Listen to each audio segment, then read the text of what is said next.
Hello बच्चों, let's read this question. The question say that which of the following property is not shown by carbon? Option A, carbon compound are good conductor of heat and electricity. Option B, carbon compound are bad conductor of heat and electricity. Option C, most of the carbon compound are covalent compound. Option D, melting and boiling point of carbon compounds are relatively lower than those of ionic compound. तो सबसे पहले समझेंगे बच्चों की concept होगा बच्चों properties of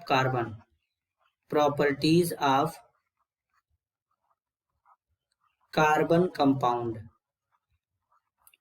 तो बच्चों अब कार्बन कंपाउंड के प्रॉपर्टीज की बात करेंगे तो सबसे पहले यहां पर समझेंगे कि जो कार्बन होता है इसका एटॉमिक नंबर 6 होता है, इलेक्ट्रॉनिक कॉन्फ़िगरेशन होता है बच्चों कार्बन का यहाँ पर 2 और 4 होता है। क्या होता है? 2 और 4 होता है। अब कार्बन के पास यहाँ पर 2 सेल होते हैं, सबसे लास्ट सेल में 4 इलेक्ट्रॉन है, वैलेंस इलेक्ट्रॉन कार्बन का बच्चों 4 होता है। तो यहाँ पर इसका जो वैलेंस इलेक्ट्रॉन है बच्चों कितना है? वो है 4।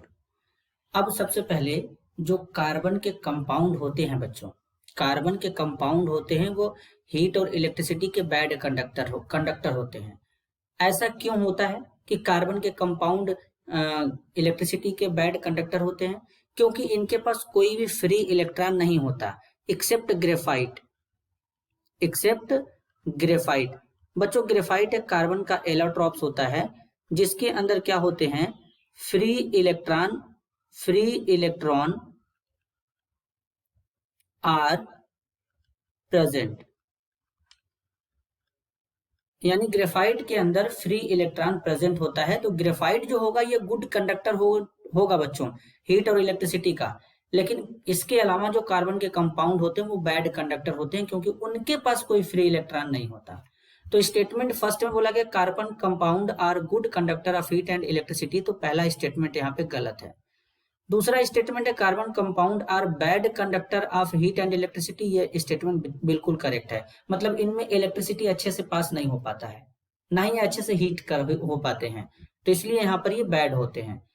और स्टेटमेंट सी में बोला गया most of the carbon compound are covalent compound. अब इसको जरा समझते हैं बच्चों। जो कार्बन कंपाउंड होते हैं इनमें कार्बन का जो वैलेंस इलेक्ट्रॉन होता है 4 होता है, तो कार्बन को ऑक्टेट कंप्लीट करने के लिए 4 इलेक्ट्रॉन का रिक्वायरमेंट है। तो अब ये 4 इलेक्ट्रॉन डोनेट भी नहीं कर सकता क्योंकि इसका साइज बहुत ही स्मॉल होता है, जिसके लिए इलेक्ट्रॉन को रिमूव करने के लिए ज्यादा अमाउंट में एनर्जी प्रोवाइड करना पड़ेगा, और 4 इलेक्ट्रॉन गेन भी नहीं कर सकता क्योंकि इसका साइज स्मॉल है। तो इस केस में ये इलेक्ट्रॉन को शेयर करता है। फॉर एग्जाम्पल जैसे कि मीथेन लेते हैं बच्चों, तो इसमें देखेंगे तो 4 इलेक्ट्रॉन है कार्बन के पास, 4 हाइड्रोजन भी है, तो इनके साथ में ये क्या करेगा? इलेक्ट्रॉन को शेयर करेगा।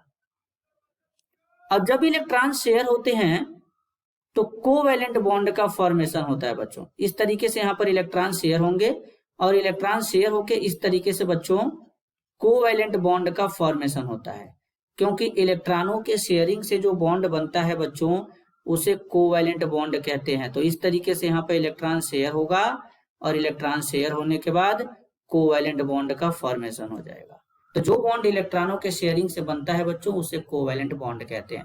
तो इसलिए most of the carbon compound क्या होते हैं? कोवैलेंट होते हैं। तो यहाँ पर स्टेटमेंट सी भी करेक्ट है। डी में बोला गया melting and boiling point of carbon compound are relatively lower than those of ionic compound. बच्चों आयनिक कंपाउंड में इलेक्ट्रोस्टैटिक फोर्स ऑफ अट्रैक्शन पाया जाता है। जैसे कि NaCl है, एक आयनिक कंपाउंड होता है Na+ और Cl- के फॉर्म में एग्जिस्ट करता है, तो इनमें इलेक्ट्रोस्टैटिक फोर्स ऑफ अट्रैक्शन पाया जाता है। इनका स्ट्रक्चर जो होता है बच्चों क्रिस्टल के जैसा होता है, तो इसलिए इनका मेल्टिंग और बॉइलिंग पॉइंट ज्यादा होता है, जबकि कार्बन के कंपाउंड का ऐसा नहीं होता, उनमें वीक वांडर वाल फोर्स होते हैं, इस टाइप्स के फोर्स काम करते हैं। तो इसलिए इनका मेल्टिंग और बॉइलिंग पॉइंट जो होता है आयनिक कंपाउंड के कंपेयर में लोअर होता है। तो स्टेटमेंट डी भी करेक्ट है। तो हमको जो प्रॉपर्टी यहाँ पर कार्बन के थ्रू शो नहीं किया जाता उसके बारे में बताना था, तो करेक्ट आंसर होगा option A, carbon compound are good conductor of heat and electricity. This is your answer. I hope you understood it well. All the best.